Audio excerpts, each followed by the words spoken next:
Halo teman-teman, kali ini saya akan membahas mengenai bimbingan kelompok dan konseling kelompok. Ternyata bimbingan kelompok dan konseling kelompok itu memiliki perbedaan loh. Nah, pertama-tama saya akan membahas terkait bimbingan kelompok. Bimbingan kelompok ini merupakan bantuan yang diberikan kepada kelompok-kelompok kecil terdiri dari 2 hingga 10 peserta didik. Nah, tujuan dari bimbingan kelompok ini yaitu agar mereka mampu melakukan pencegahan masalah, pemeliharaan nilai-nilai, dan pengembangan keterampilan-keterampilan hidup yang dibutuhkan oleh setiap anggota kelompok.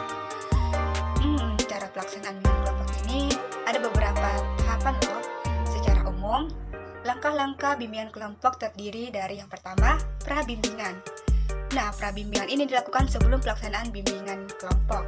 Guru BK pada tahap ini membuat suatu RPL bimbingan kelompok. Prabimbingan ini juga biasa disebut dengan forming. Selanjutnya yaitu tahap pelaksanaan. Nah, pada tahap pelaksanaan bimbingan kelompok, setelah guru BK memiliki RPL, terdapat beberapa tahapan pelaksanaan. Yang pertama yaitu pembukaan, seperti mengucapkan salam, menghangatkan suasana, menjelaskan tujuan dari bimbingan kelompok, dan memotivasi anggota untuk saling mengungkapkan diri secara terbuka. Setelah itu, ada tahap transisi. Nah, tahap transisi ini merupakan tahap selingan dari pembukaan untuk menuju kepada tahap inti. Biasanya pada tahap transisi ini, anggota kelompok disuruh untuk melakukan review, tujuan, dan kesepakatan bersama dalam pelaksanaan bimbingan kelompok. Memasuki tahapan pelaksanaan yang ketiga yaitu tahap inti. Nah, pada tahap inti, konselor mendorong tiap anggota untuk mengungkapkan topik yang dibahas, menetapkan topik yang akan diintervensi sesuai dengan tujuan bersama, dan mendorong tiap anggota untuk terlibat aktif saling membantu. Selanjutnya yaitu tahap penutupan. Pada tahap penutupan yaitu anggota kelompok mengungkapkan kesan dan pesan serta harapan dari bimbingan kelompok untuk selanjutnya. Nah, itu dia tadi pada tahap pelaksanaan nih. Selanjutnya yaitu tahap pasca bimbingan. Nah, pada tahap pasca bimbingan ini terdiri dari beberapa tahapan. Yang pertama yaitu mengevaluasi perubahan yang dicapai dari pelaksanaan bimbingan kelompok itu sendiri, menetapkan tindak lanjut apa sih yang dibutuhkan dari bimbingan kelompok, dan menyusun laporan bimbingan kelompok. Teman-teman, itulah tadi penjelasan terkait bimbingan kelompok. Selanjutnya saya akan menjelaskan terkait konseling kelompok. Nah, teman-teman, konseling kelompok merupakan layanan konseling yang diberikan kepada sejumlah peserta didik dalam suasana kelompok dengan memanfaatkan dinamika kelompok untuk saling belajar dari pengalaman para anggotanya sehingga peserta didik dapat mengatasi masalah.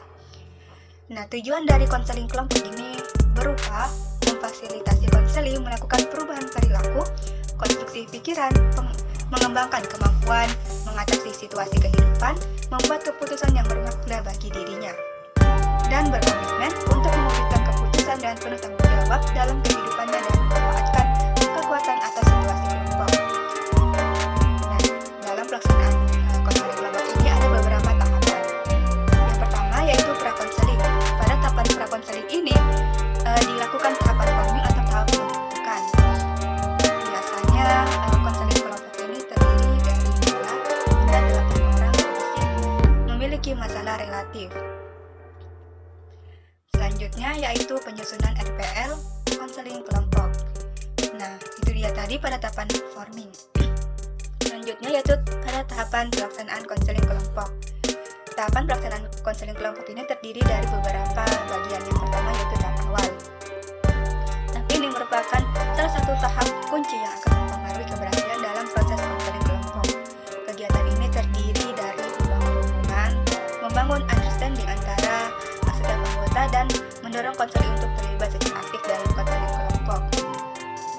Selanjutnya tahap transisi. Pada tahap ini merupakan tahapan yang mengungkapkan perasaan konseli yang cemas, ragu, dan menunjukkan perilaku resisten lainnya.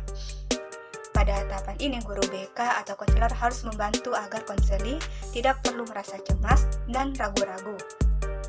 Selanjutnya, apabila konseli ini sudah merasa tidak ragu dalam melanjutkan proses konseling kelompok, akan memasuki tahap yang ketiga yaitu tahap kerja. Nah, pada tahap ini, konselor membuka pertemuan konseling dan memfasilitasi kelompok untuk membahas permasalahan yang dihadapi oleh tiap-tiap anggota kelompok dan mengeksplorasi masalah yang dikeluhkan memfasilitasi semua anggota kelompok untuk memutuskan perhatian pada pencapaian tujuan masing-masing. Nah, selanjutnya yaitu tahap pengakhiran. Pada tahapan ini, guru BK harus memfasilitasi para anggota kelompok untuk melakukan refleksi dan berbagai pengalaman tentang apa yang telah dipelajari melalui kegiatan kelompok. Nah, selanjutnya yaitu bersama anggota kelompok mengakhiri seluruh kegiatan. Setiap sesi waktu dalam pelaksanaan konseling kelompok itu sekitar 45 hingga 90 menit. Selanjutnya yaitu tahap yang terakhir yaitu pasca konseling kelompok. Pada tahapan pasca konseling kelompok ini, konselor melakukan evaluasi perubahan yang dicapai dan menetapkan tindak lanjut kegiatan yang dibutuhkan secara individual setiap anggota kelompok sehingga masalah konseling betul-betul terselesaikan serta menyusun laporan konseling kelompok. Nah, itu dia tadi penjelasan terkait bimbingan kelompok dan konseling kelompok. Pada dasarnya, perbedaan yang paling mencolok yaitu konseling kelompok dilakukan pada setiap siswa yang memiliki permasalahan yang bersama. Sedangkan bimbingan kelompok dilakukan bukan pada saat siswa memiliki masalah. Terima kasih dari saya, bye-bye.